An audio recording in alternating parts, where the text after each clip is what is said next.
আজকে আমরা দেখব কিভাবে ফুলদানি আঁকতে হয়। তো আমরা যে রেফারেন্সটা দেখে আঁকবো সেই রেফারেন্সটাতে আমরা শেপ খোঁজার চেষ্টা করব এবং শেপ খোঁজার পর সেই শেপগুলো আমরা খাতায় প্রতিফলন ঘটাবো, মানে শেপগুলো আমরা খাতায় আগে এঁকে নেব এবং সাজিয়ে আঁকবো। যেভাবে আমরা আমাদের রেফারেন্সের শেপ দেখছি একটার পর একটা, সেইভাবে আমরা সাজিয়ে সেই শেপগুলো খাতায় এঁকে নিব। তো ভাস অথবা ফ্লাওয়ার ফুলদানি আঁকতে আমাদের যে শেপ প্রয়োজন সেই শেপগুলো আমি এখানে তৈরি করে নিচ্ছি। আমার এখানে যে কয়টা শেপ অনেক গুরুত্বপূর্ণ মনে হচ্ছে সেই কয়টা শেপ আমি তৈরি করে নিচ্ছি। আপনাদের রেফারেন্সে যেমন শেপ থাকবে আপনারা তেমন আগে শেপগুলো দিয়ে নেবেন। শেপগুলো আগে দিলে আমাদের জায়গাটা অ্যাডজাস্ট হয় এবং আমাদের আঁকতেও সুবিধা হয় এবং আমরা পারফেক্টলি আঁকতেও পারি। তাই শেপ অনেক বেশি গুরুত্বপূর্ণ।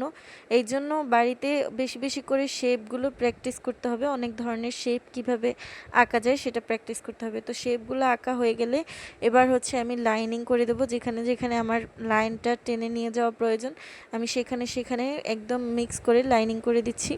এবং এরপর আমি যেটা করব সেটা অতিরিক্ত যে দাগগুলো যেগুলো আমার প্রয়োজন নেই সেগুলো রবার দিয়ে মুছে দেব। তার আগে ভালোভাবে লাইনিং করে আমাদের দেখে নিতে হবে যে আমরা যে স্কেচটা করেছি এখন পর্যন্ত সেটা রেফারেন্সের সাথে মিলছে কিনা।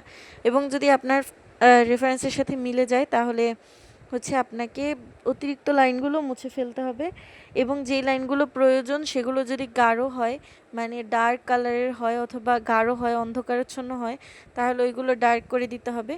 তারপর আমরা শেডিংয়ের দিকে যাব। এখানে আমরা হ্যাচিংয়ের মাধ্যমে এবং অনেক হালকা একটা পেন্সিলের মাধ্যমে প্রথম স্টেপ শেডিংটা করে নেব এবং এখানে শেডিংয়ে আমরা হ্যাচিং, ক্রস হ্যাচিং এই দুইটা টেকনিকই ব্যবহার করব।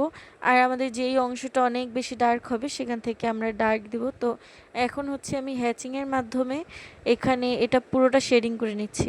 এবার ক্রস হ্যাচিংয়ের মাধ্যমে আমি এটাকে আবার একটু ডার্ক করে দিচ্ছি। তো এখানে আমরা কিন্তু হ্যাচিং এবং ক্রস হ্যাচিং দুইটারই ব্যবহার করলাম। তারপর আমার যেই অংশে ডার্ক হবে সেই অংশটাকে আমি ডার্ক করে নেব এবং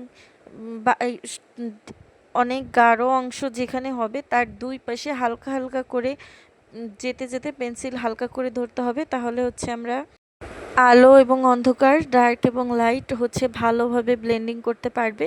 পেন্সিল ধরে পেন্সিল দিয়ে আমাদের একটা জিনিস করতে হবে কি, আমাদের পেন্সিলটা খাতায় স্ক্র্যাচ করে বা হ্যাচিং করে আমাদের পেন্সিলের ডার্কনেস এবং আমরা কতটুকু হ্যান্ডেল করতে পারি, একটা পেন্সিল দিয়ে কতটুকু শেডিং করতে পারি, সেটা আমাদের একদম ডার্ক যে পেন্সিলটা সেটা দিয়ে কিন্তু আমাদের দেখতে হবে।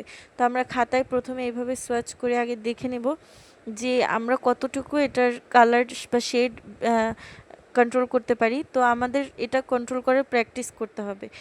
তারপর আমার যেই অংশটাতে গাঢ় হবে, অনেক বেশি অন্ধকার হবে, সেই অংশটাতে আমি এই পেন্সিলটা অথবা আপনার সবচেয়ে ডার্ক যে পেন্সিলটা আছে, যেমন 10B 12B হতে পারে, আর যার কাছে নেই তার 6B হতে পারে, কারণ 6B অনেকটা ডার্ক। তো আপনাদের যাদের পেন্সিল স্কেচের সেট নেই তারা 6B দিয়ে করার চেষ্টা করতে পারেন। 6B পেন্সিলটা অনেক বেশি ডার্ক এবং হ্যাঁ, অবশ্যই 8B 9B এগুলোর মতো ডার্ক না, তবে নর্মাল পেন্সিলের থেকে অনেক বেশি ডার্ক। তো আপনারা এই ক্ষেত্রে 6B পেন্সিল ব্যবহার করতে পারেন।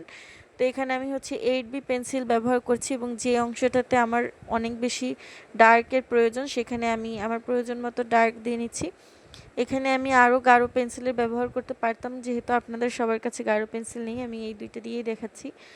তো এবার আমার যেই অংশতে ডার্ক প্রয়োজন আমি হালকা হালকা করে ব্লেন্ডিং করে দিচ্ছি এবং ব্লেন্ডিংটা এমনভাবে করার চেষ্টা করছি যেন অপোজিটের যে লাইট হ্যাচিংটা আছে যেটা আমরা একটু আগে করছি সেটার সাথে সুন্দরভাবে ব্লেন্ড হয়ে যায়, অথবা করার পর আপনারা ব্লেন্ডার দিয়েও ব্লেন্ড করে দিতে পারেন।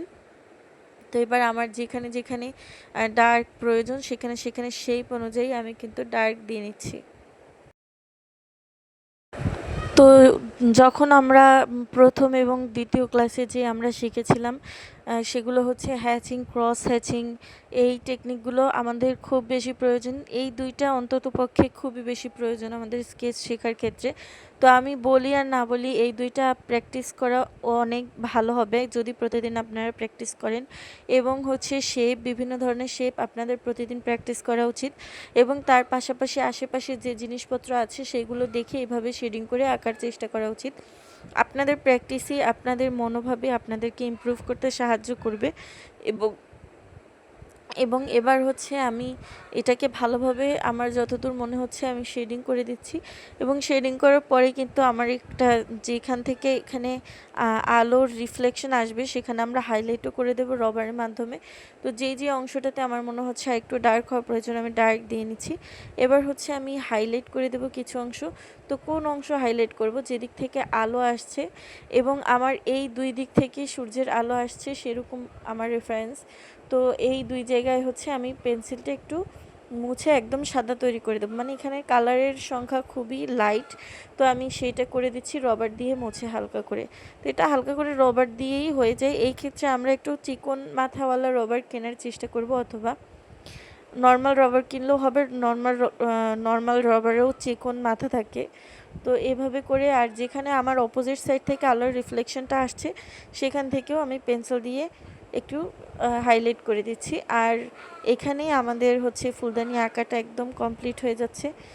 এরপর আপনারা চাইলে এটার মধ্যে কিছু ফুল এঁকে নিতে পারেন, তাহলে অনেক সুন্দর লাগবে। এবং হচ্ছে এখানে আমি কি শেপ দিয়ে এঁকেছি সেগুলো আরেকবার দেখিয়ে দিচ্ছি। তো এখানে আমাদের বেশি প্রয়োজন হয়েছে বৃত্ত এবং চতুর্ভুজের বিভিন্ন শেপ। তো এই শেপ দিয়ে আমরা পরিপূর্ণ একটা ফুলদানি কিন্তু তৈরি করে ফেললাম। আসলে আমাদের শুরুটা এরকম ছোট জিনিস দিয়েই করতে হবে।